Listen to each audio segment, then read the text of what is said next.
Welcome to ప్రజానాడి news. Srikakulam జిల్లా పలాసలో airport కోసం భూసేకరణ, ల్యాండ్ పూలింగ్ చట్టాల ప్రకారం భూములు సర్వే చేసి భూములిచ్చిన రైతులకు న్యాయం చేస్తామని కేంద్ర విమానయాన శాఖ మంత్రి కింజరాపు రామ్మోహన్ నాయుడు స్పష్టం చేశారు. పలాసలో ఎయిర్పోర్ట్ ప్రతిపాదనపై రైతులతో జరిగిన అవగాహన సదస్సులో కేంద్ర మంత్రి రామ్మోహన్ నాయుడు పాల్గొన్నారు.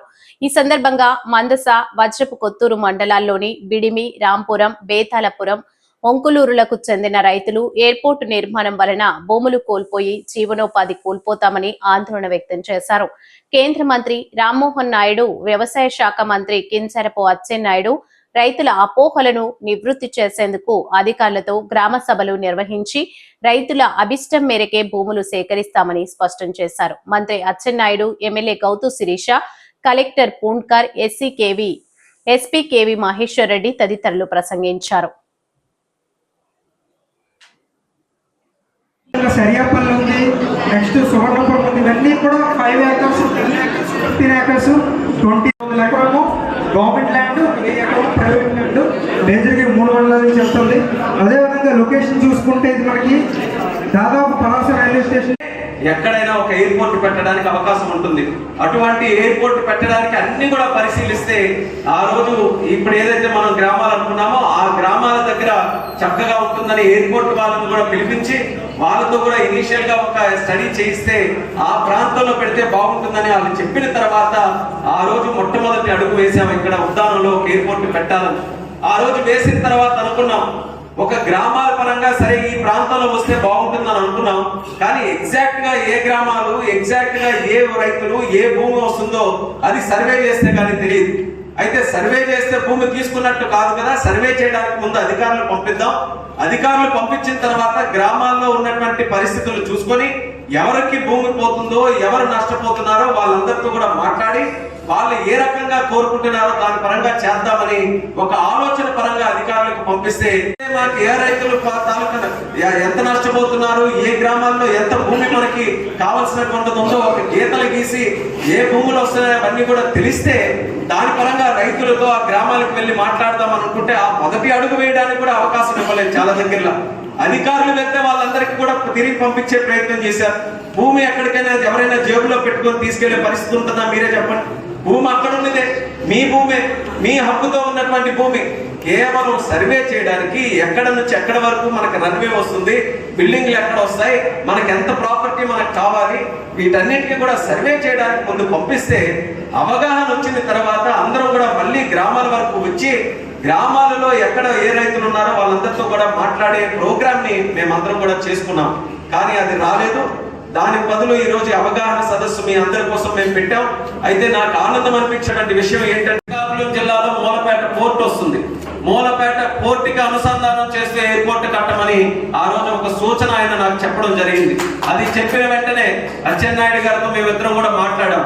చంద్రబాబు నాయుడు గారితో మాట్లాడితే శ్రీకాకుళంలో ఎయిర్పోర్ట్ కోసం ఆయన ముందుకు వెళ్ళమన్నారు. కాకపోతే మూలపేట పోర్టుతో పాటు అనుసంధానం చేసి అక్కడ కట్టమంటున్నారనంటే అచ్చెన్నాయుడు గారు వెంటనే ఒకే మాట అన్నారు, మన టెక్కలి నియోజకవర్గానికి మూలపేట పోర్ట్ వస్తుంది, అది సరిపోతుంది. ఎయిర్పోర్ట్ గాని వస్తే మనం ఖచ్చితంగా పలాసలో ఏర్పాటు చేద్దాం, ఆ ప్రాంతాన్ని కూడా మనం డెవలప్ చేయాలని చెప్పి ఆయన కూడా సలహా ఇచ్చిన వెంటనే శిరీషక్కకి అడిగాం. శిరీషక్కకి అడిగి ఈ రోజు ఎయిర్పోర్ట్ అని అంటే 1,00,000 ప్రశ్నలు వస్తాయి, 1,00,000 ఎదుర్కొనే కష్టాలు వస్తాయి అని చెప్పితే కష్టాలు రోజు వస్తాయి కానీ ఎయిర్పోర్ట్ లాంటి అవకాశం మరి ఇప్పుడు కూడా రాదు. అటువంటి ఎయిర్పోర్ట్ నిర్ణయించుకొని పలాసలో పెడుతున్నారనంటే ఎంత కష్టమైనా పర్వాలేదు, పలాస అందరినీ కూడా కన్విన్స్ చేసుకొని వాళ్ళందరికీ కూడా నచ్చ చెప్పి మన పిల్లల కోసం, మన పిల్లల భవిష్యత్తు కోసం ఎట్టి పరిస్థితుల్లో పలాసలోనే ఎయిర్పోర్ట్ ఏర్పాటు చేయాలని కంకణం కట్టుకొని ఆ రోజు నుంచి కూడా మీ అందరి కోసం, మీకు తెలిసినా తెలియకపోయినా ప్రతి రోజు కూడా ఎయిర్పోర్ట్ కోసం అన్ని ఆ గ్రామాల దగ్గర చక్కగా ఉంటుందని ఎయిర్పోర్ట్ వాళ్ళని కూడా పిలిపించి వాళ్ళతో కూడా ఇనీషియల్ గా ఒక స్టడీ చేయిస్తే ఆ ప్రాంతంలో పెడితే బాగుంటుందని వాళ్ళు చెప్పిన తర్వాత ఆ రోజు మొట్టమొదటి అడుగు వేసాము. ఇక్కడ ఉద్దానంలో ఒక ఎయిర్పోర్ట్ పెట్టాలని ఆ రోజు వేసిన తర్వాత అనుకున్నాం ఒక గ్రామాల పరంగా సరే ఈ ప్రాంతంలో వస్తే బాగుంటుందని అనుకున్నాం.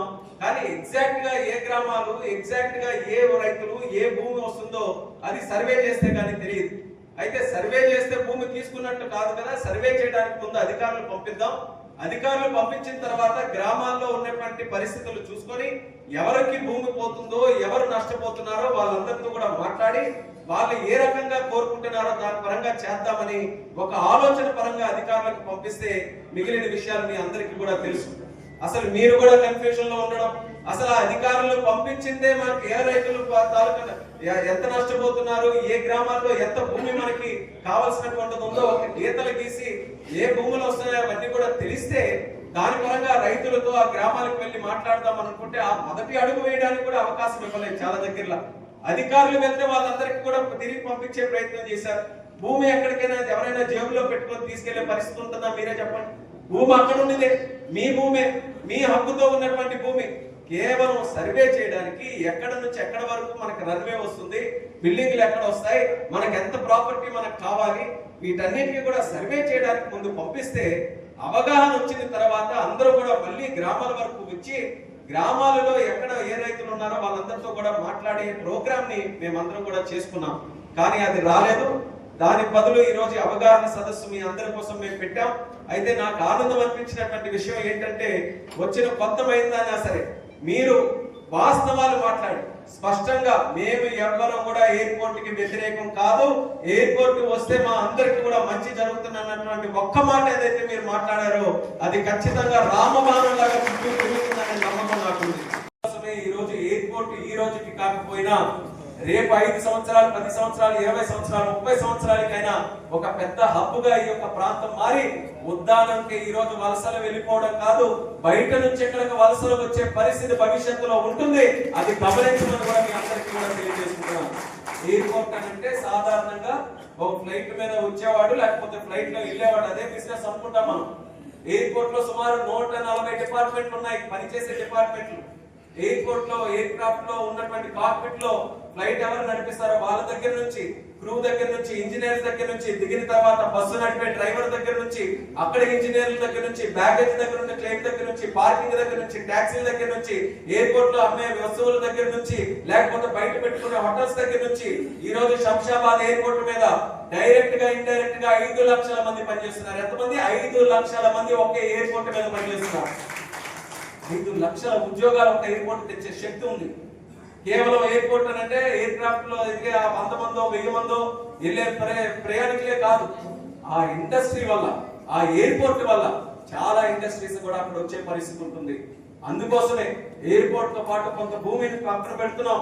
మిగిలిన ఇండస్ట్రీస్ కూడా ఎవరైతే ఎయిర్పోర్ట్ కానుకొని ఉండాలని అనుకుంటారో అటువంటి ఇండస్ట్రీస్ కూడా వస్తే మళ్ళీ ఆ బెనిఫిట్ కూడా మన ప్రాంతానికి, మన పిల్లలకి, అందరికీ కూడా వస్తుంది. వాళ్ళు కూడా ఉద్యోగాలు వచ్చే పరిస్థితి వస్తుంది. ఇక్కడే పక్కనే భోగాపురంలో ఎయిర్పోర్ట్ నిర్మిస్తున్నాం. భోగాపురం ఎయిర్పోర్ట్ నిర్మిస్తుంటే పక్కన ఎవరైనా వెళ్ళి భూమి కొనడానికి ప్రయత్నం చేయండి. కోట్లు పెట్టా పనిలేని పరిస్థితి ఈ రోజు ఉంది. ఏం మారింది అక్కడ? అదే భూమిలో అక్కడే కొబ్బరి చెట్లు ఉండేవి. అదే ఎయిర్పోర్ట్ అనక ముందు అందరూ కూడా విచ్చలవిడిగా అమ్ముకునేవారు. ఈ ప్రాంతానికి ఎప్పుడు ఏమవుతుందని ఒక్కసారి ఎయిర్పోర్ట్ అనౌన్స్ అయిన తర్వాత ఈ రోజు 20-30 రెట్లు ఆ భూమి తాలూకు మనకే జరుగుతుంది. ఏం ఆందోళన చేయలేదు.